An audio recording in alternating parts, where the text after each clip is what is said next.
The Smart has developed a water leak to the interior, so today I need to try and understand just exactly what is going on with it.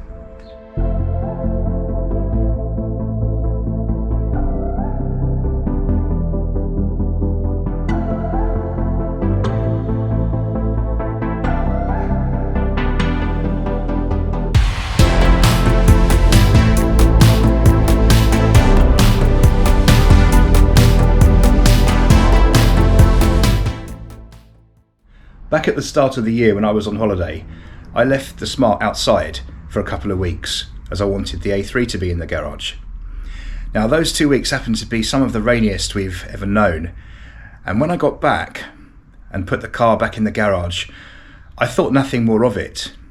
Now just a couple of weeks ago I went back to the car, opened the door and thought, oh, it smells a bit damp in here, and there was just a light covering of fur, of mould on a couple of surfaces in the car, and I thought, well, something's not right. This car has always been a really dry Smart. Some do leak a bit, but this has always been a really dry one, and there's never been any water leaks. So I was naturally a bit concerned. So I had a look around in the car and fairly quickly realised that the problem was on the driver's side, and this area under here was absolutely soaked. And this sound deadening under here, this sort of spongy, foamy substance, was completely loaded with water, and I had to put towels under there and sort of wring out as much as I could. And then I kept that propped up like that in the garage and the windows open to allow it to dry out, which it largely has. But now I need to understand exactly why. Now, I have checked the passenger footwell, and this is completely dry under here. It's quite common for the battery well to fill up with water, often caused by the air conditioning drain tube that can get blocked. The air conditioning doesn't currently work on this car anyway, so that's not even an option. And the car, on the whole, just sits in the garage anyway. I hardly ever use this car. Really just nice sunny days, it just stays in the garage, all clean and dry, polished.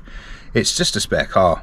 Now the one thing I had noticed is that it was running down here, and this would suggest to me it could either be a door seal or coming from higher up. Now back in the summer I had a new windscreen on this car. It had a little stone chip about here which I wanted fixed by Autoglass, and they said they could, and that there was sort of a 9 out of 10 chance that it would be successfully fixed. However, I was the 1 in 10, and it just went fractured up and down. Ended up with a great big crack, so they had to do the whole windscreen. I never wanted one because I like having a genuine windscreen. The aftermarket windscreens that you get, and I don't think are ever as good quality as the original, and it's just nice to know that you've got the original screen that was bonded in by the manufacturer. So I am immediately suspicious of this screen, because it would suggest to me that it could be coming in around here. Now the weather today is my worst kind of British weather, really. That kind of fine rain, that damp grey sky, kind of weather that makes me want to move to California, which fortunately does remain an option for me, but it's really annoying weather. Fortunately though, this kind of weather isn't actually bad enough to cause a water leak at this moment. So I can now perform a leak test, a water test, around the area that I think is most suspect, which is the seal, the bonded part of the windscreen. This really is not scientific. I just need to pour water into this groove here. The only place this water is currently going is into this groove and flowing down here. None of this water is going over the door seal. I am now just checking under here, and sure enough I can see some water about there running down. The top of this carpet here is also wet. I'm going to remove this A-pillar trim here, which just unclips, and sure enough, in the corner there I can see water.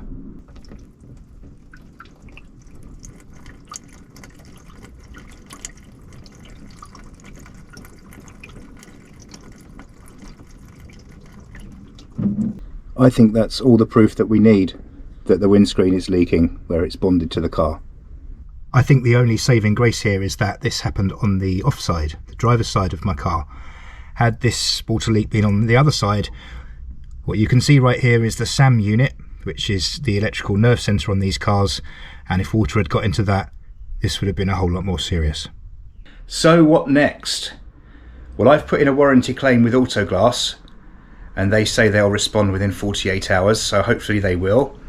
I'm really not happy with the situation because it's not of my doing, and I'm having to dry out an interior and clean off mould, which is just really frustrating.